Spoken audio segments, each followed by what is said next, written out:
현대 교회 에큐메니컬 운동, 우리가 많이 들어본 얘기죠. 교회 연합 운동 내지는 교회 일치 운동 이렇게 번역되고요. 김상근 기독교 역사에서 가져왔습니다. 김상근.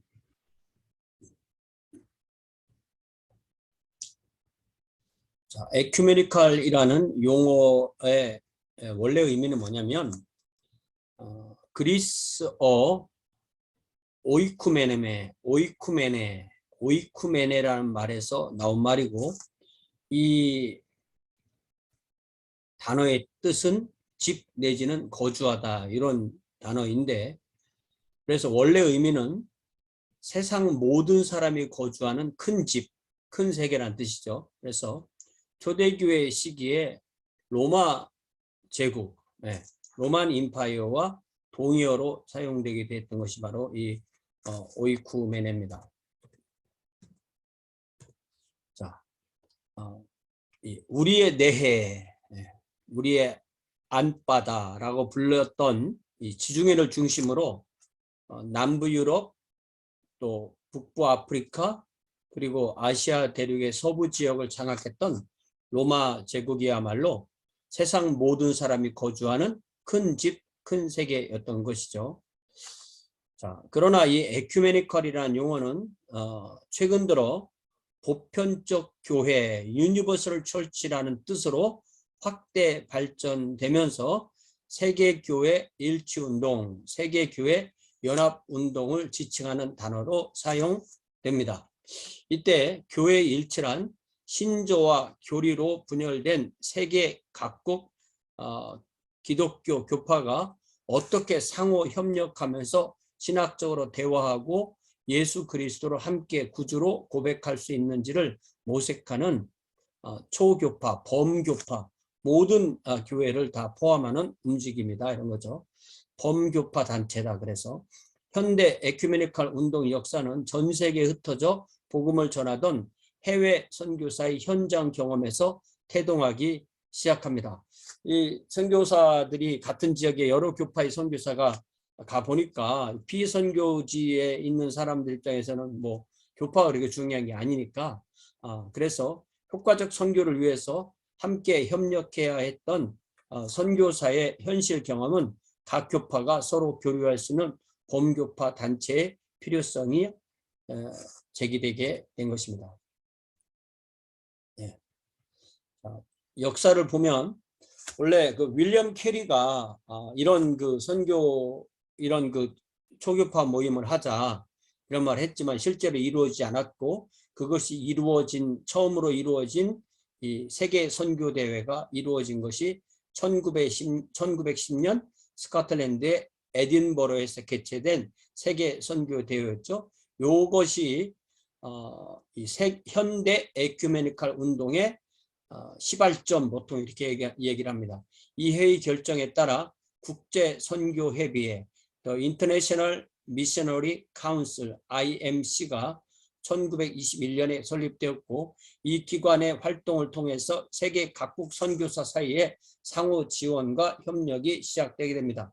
선교지 현장의 경험이 교단과 교파와 신학의 분열을 극복할 수 있는 대안을 제시하게 됩니다. 이 IMC가 21년에 예루살렘에서 모이게 되는데 28년 개최된 예루살렘 대회를 통하여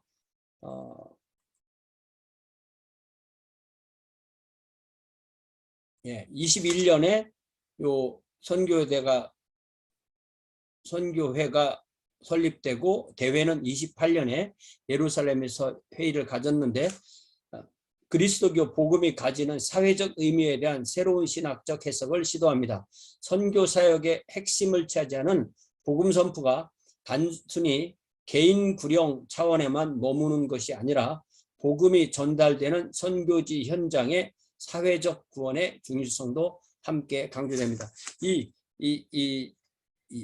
선교에 있어서 항상 개인 구령과 사회 구원, 이거는 항상 어느 하나를 포기할 수가 없고 어느 하나만 선택해도 안 되는, 한쪽으로 완전히 몰려서도 안 되는 그런 문제인 거죠.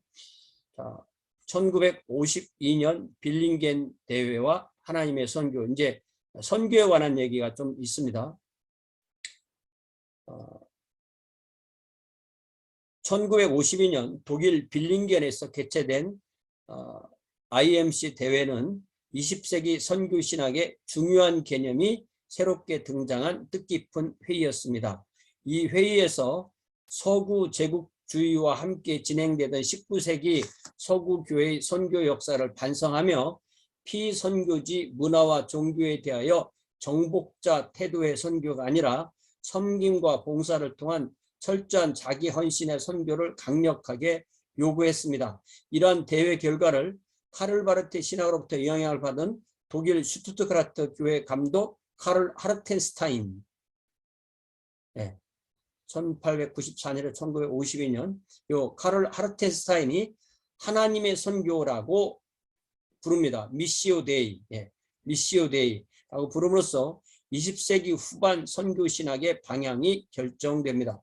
하나님의 선교란 한마디로 십자가 아래서의 선교, 미션스 언더 더 크로스, 십자군과 같은 정복자 태도가 아니라 십자가에 달리셔서 고난당하신 예수 그리스도를 담는 것이 하나님의 선교가 지향하는 선교 모델입니다.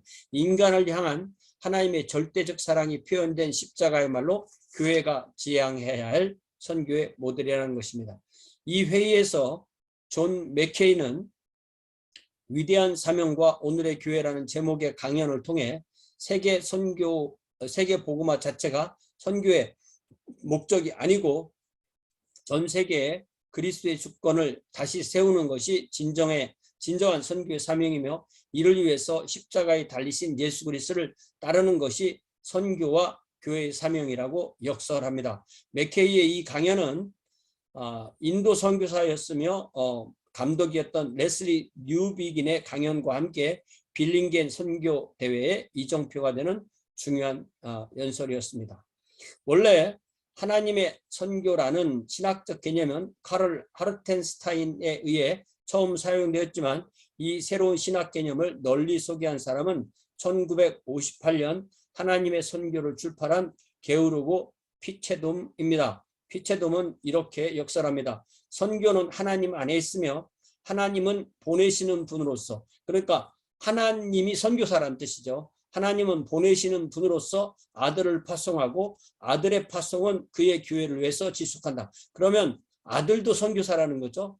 또 아들 예수 그리스도에 의해서 부름받은 우리도 선교사라는 거죠. 따라서 예수는 첫 번째 선교사이고 그의 십자가의 죽음에서 하나님의 구원 활동은 우리 가운데 현존한다. 하나님의 구원 활동은 교회의 선교를 가능하게 만들며 교회가 하나님의 공적인 구원 공동체로 표시되고 구원의 역사적 현재로 부각한다. 그러니까 하나님은 보내시는 선교, 아들은 보냄을 받은 선교, 또 아들은 또한 우리를 보내니까 보내시는 선교사, 또 우리는 또 보냄을 받은 선교사, 이렇게 되는 거죠. 하나님의 구원 활동은 교회의 선교를 가능하게 만들며 교회가 선교하면 하나님이 하나님의 선교로 구원을 하시는 것이고 교회는 하나님의 공적인 구원 공동체로 표시되고 구원의 역사적 현재로 부각한다. 그러니까 구원이 이루어지는 사람이 교회 안으로 들어오기 때문에 교회가 바로 현재적 구원 공동체라는 것이죠. 공적이며 현재적 구원 공동체.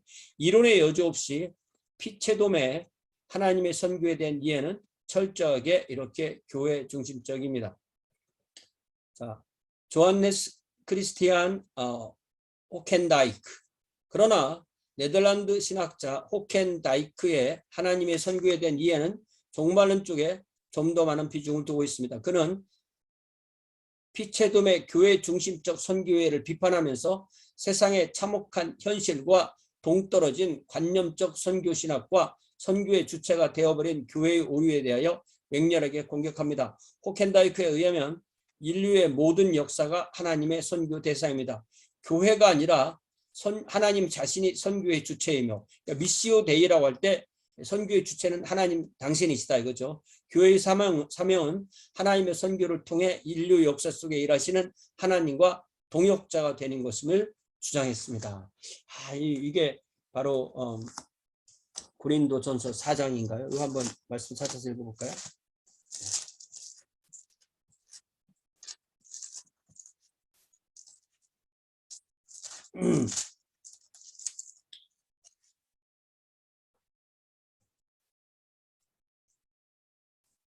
고린도전서 4장. 사람이 마땅히 우리를 그리스도의 일꾼이요 하나님의 비밀을 맡은 자로 여길지어다. 그리고 맡은 자들의 구할 것은 충성이니라. 너희에게나 다른 사람에게 판단받는 것이 내게는 매우 작은 일이라. 나도 나를 판단하지 아니하노니. 이런 말씀이 있고요. 예.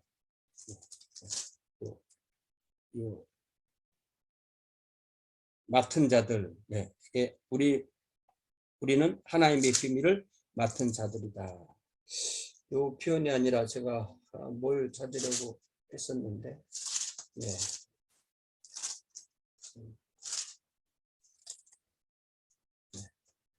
이걸 찾으려고 했던 것 같아요. 3장.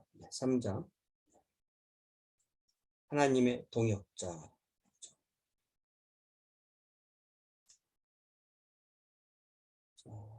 어떤 이는 3장 3절에 어떤 이는 말하되 나는 바울에게라 하고 다른 이는 나는 아볼로에게라 하니 너희가 육의 사람이 아니리요. 그런즉 아볼로는 무엇이며 바울은 무엇이냐? 그들은 주께서 각각 주신 대로 너희로 하여금 믿게 한 사역자들이니라. 나는 심었고 아볼로는 물을 주었으되 오직 하나님은 자라나게 하셨나니 그런즉 심는 이나 물 주는 이는 아무것도 아니로되 오직 자라게 하시는 이는 하나님 뿐이니라.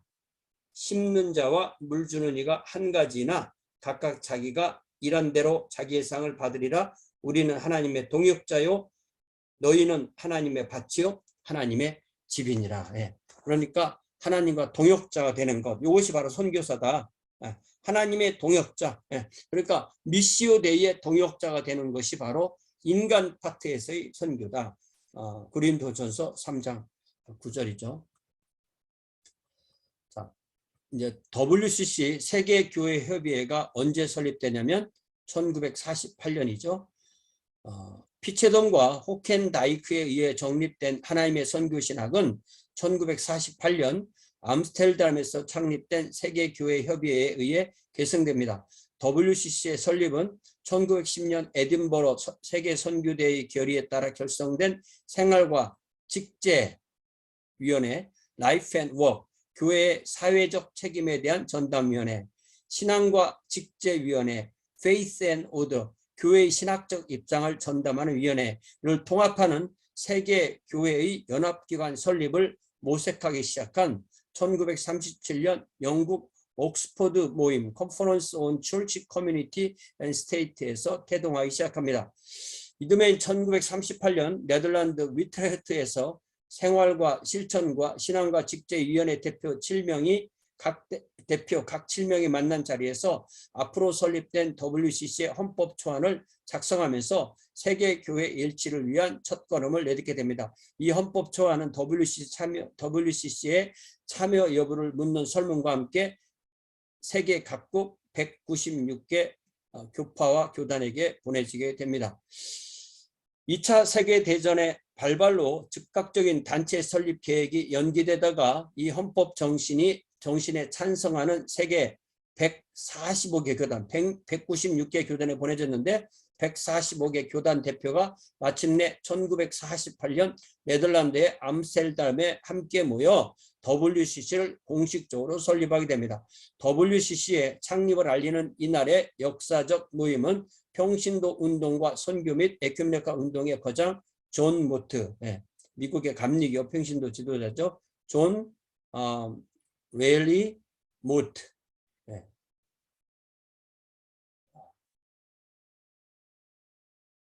세계 교회 협의회 설립되고 한 7년 더 사셨네요. 그죠? 자, 암스테르담에 모여 WCC 출발을 지켜본 세계 각국 교회 대표는 새로운 교회 일치 운동 시대를 목격하는 영광을 누렸지만 처음 출발은 그리 순탄하지만 않습니다. WCC의 존립 목적을 설명하는 기본적 내용에 있어서 각 교단의 신학적 견해차가 두드러졌기 때문입니다.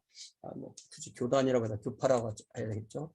교파의 신학적 견해차가 두드러지기 때문입니다. 예를 들면 암스테르담에서 채택된 기본 협약 즉 WCC는 주 예수 그리스도를 하나님과 구세주로 받아들이는 교회들의 친교를 도모한다. 이런 것이었는데요.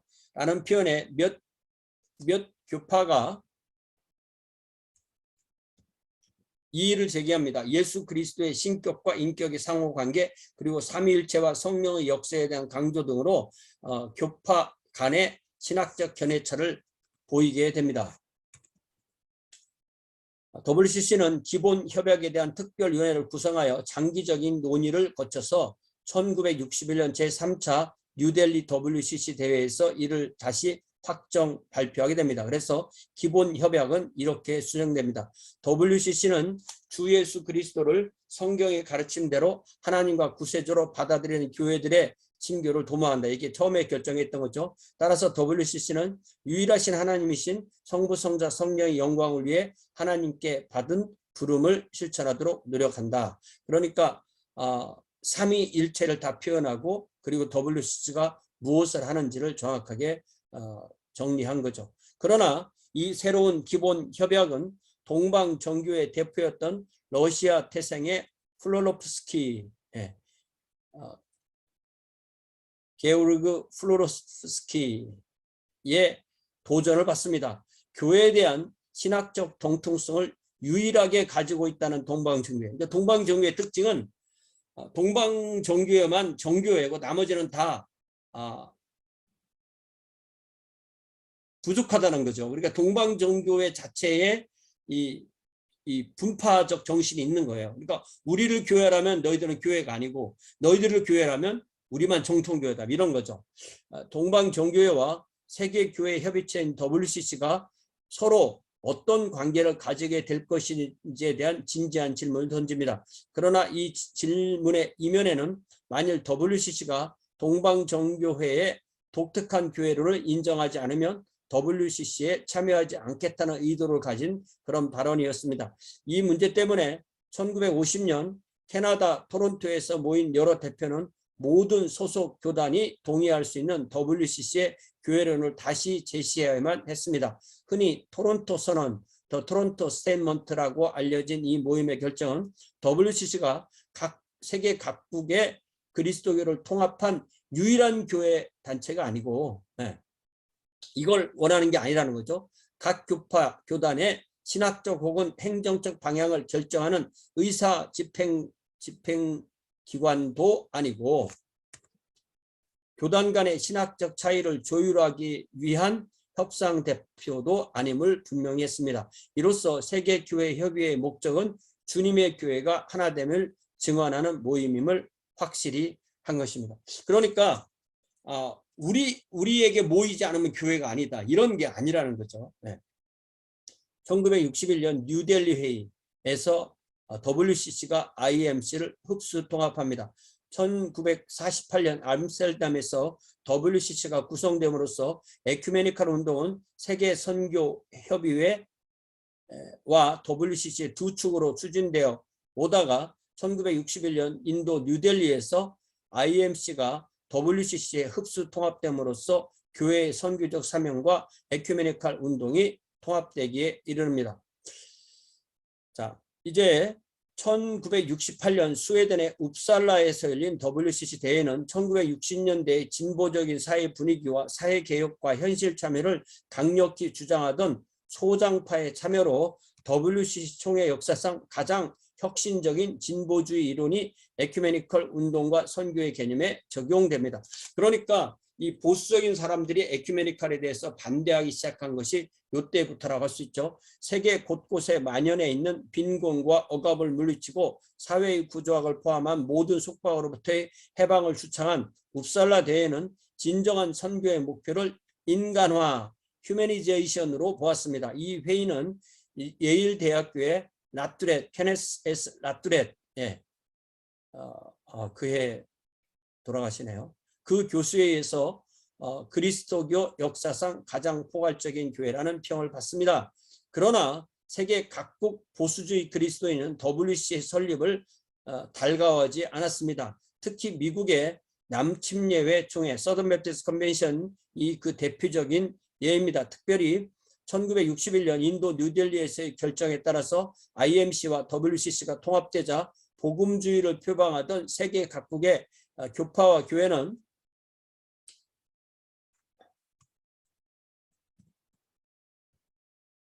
WCC가 세계 복음화를 부수적인 현안으로 다루는 것에 반발하기 시작하게 됩니다. 그래서 이런 보수적인 사람들은 1966년 4월 미국 일리노이주 휘틴다기에서 열린 복음주의자의 휘튼 세계 선교 대회를 구체화됩니다. 이게 이제 그 빌리 그레함이 여기 핵심 인물이 되는 거죠. WCC와 에큐메니칼 운동에서 여과 없이 발표되고 있는 진보적인 성향의 선교 신학과 세계 복음화에 대한 무관심을 비판하며 그리스도의 유일성과 교회의 사명을 강조하는 복음주의적 성명서를 휘튼 선언이라는 이름으로 발표했습니다. 자, 계속해서 1966년 베를린 대회 복음주의에 기초한 그들의 선교 신학은 1966년 베를린 대회에서 열린 세계 복음화대회 월드 컨그레스 오브 이반젤리즘에서 더욱 구체화합니다. 이 대회를 실질적으로 이끈 빌리 그레함은 사회 구원에 중점을 두고 있는 WCC와 에큐메니칼 진영의 진보적인 선교 정책을 비판하면서 1100여 명 세계 각국 대표단에게 성경에 기초를 둔 복음주의적 선교를 시행할 것을 촉구합니다. 자, 이렇게 크게 그 두 무리로 되어 있다는 거죠. 현대 에큐메니칼 운동의 의의 및 평가. 존 맥케이 초기 에큐메니칼 운동을 기독교 신학의 한 분야로 정착시킨 사람은 프린스턴 신학교 총장을 역임한 존 맥케이 박사이고요. 아까 얘기했던 그분입니다. 초기 에큐메니칼 운동이 지향했던 보편적 교회 유니버설 철치에 대한 희망과 기대는 제2차 세계대전의 종전과 신생 국가의 독립을 목격하였던 그리스도교 지도자의 지나친 희망사항이었을지도 모릅니다. 그러니까 이게 완전하게 뜻한 대로 모든 것이 다 되는 것은 아니라는 거죠.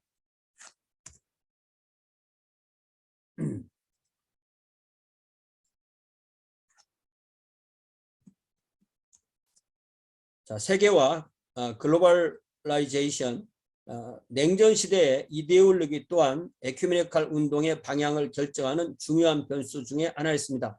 본질적인 교회 일치 운동보다 냉전 시대의 이념에 대한 찬성이나 반대가 에큐메니칼 정신의 기본 정신을 침해하던 시대도 있었습니다. 세계는 싸우는데 그 세계 출신 사람들이 WCC에 와서 다시 싸울 수가 있다는 거죠. 냉전 시대의 종식과 더불어 가속화되고 있던 세계화와 급변하고 있는 세계교회의 현실에 대응할 수 있는 에큐메니칼 운동의 기본 철학이 새롭게 요구되는 현실의 모습입니다. 자, 에큐메니칼 운동의 재편시도 현재 WCC의 에큐메니칼 운동의 개혁을 주조하고 있는 사람은 WCC 운동을 역임한 콘라드 라이저입니다. 그는 세계연합체 조직으로서의 WCC 산하에 수많은 국제기구와 각 지역을 대표하는 모임이 있지만 조직이 너무 방대하게 운영되면서 교회 연합의 기본 정신에 충실하지 못하고 있음을 강조하면서 WCC를 중심하는 세계 운동하는 에큐메니칼 운동의 재편을 시도하고 있습니다. 자, 교회사에서 에큐메니칼 운동의 교회사적 의미가 무엇이냐?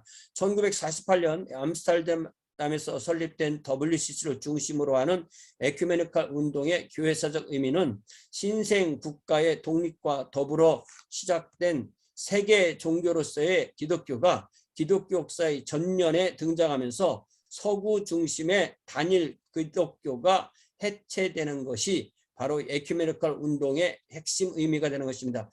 이는 지금까지 교회 역사를 지탱해오던 크리스텐덤, 기독교 제국, 특별히 유럽 중심, 이 서구 중심의 기독교 제국이 해체되고 있음을 의미합니다. 유럽과 미국 교회의 선교 대상이었던 신생 독립국가의 교회가 WCC의 회원으로서 동등한 권리를 행사하며 그들 자신의 현실에서 출발한 교회와 신학의 방향을 제시함으로써 다변화된 신학, 토착화된 신학을 세계 그리스도교에 소개하게 됩니다. 그러나 로마 가톨릭 교회는 WCC의 참관인을 파견할 뿐 정식 회원 활동을 하지는 않습니다. 그러니까 로마 가톨릭 교회는 또 자기들만 진정한 교회다 이런 것을 강조하는 사람들이니까 여기에 들어오기가 어려운 거죠. 그러나 급변하는 현대사회의 조짐에 기민한 반응을 보였던 WCC 운동은 로마 가톨릭 교회에도 직접 영향을 미쳤습니다. 20세기 로마 가톨릭의 교회의 방향을 수장하였던 제2차 바티칸 공의회는 WCC를 위시한 에큐메니칼 운동에 많은 영향을 받습니다. 그러니까 이 에큐메니칼 운동이 WCC로 대별되지만 에큐메니칼, 그러니까 WCC만 에큐메니칼 운동인 것은 아닌 거죠. 그러니까 에큐메니칼 운동이라는 큰 것 안에 로마 가톨릭은 들어오지도 않았고 또 거기에 참여하지 않는 다른 운동도 있을 수 있다는 거죠. 그러니까 외적인 하나의 몸으로 모임의 모든 것을 다 모을 수가 없다는 것이 분명합니다. 그런 면에서 이 에큐메니칼 운동은 교회의 표지 One Holy Catholic Apostolic 이거에서 하나이며 거룩하며 보편적이며 사도적인 교회를 지향하는 모든 교회가 영적으로 하나가 되는 통일성, 이것을 강조하는 것이 에큐메니칼 운동의 핵심이라고 하겠습니다.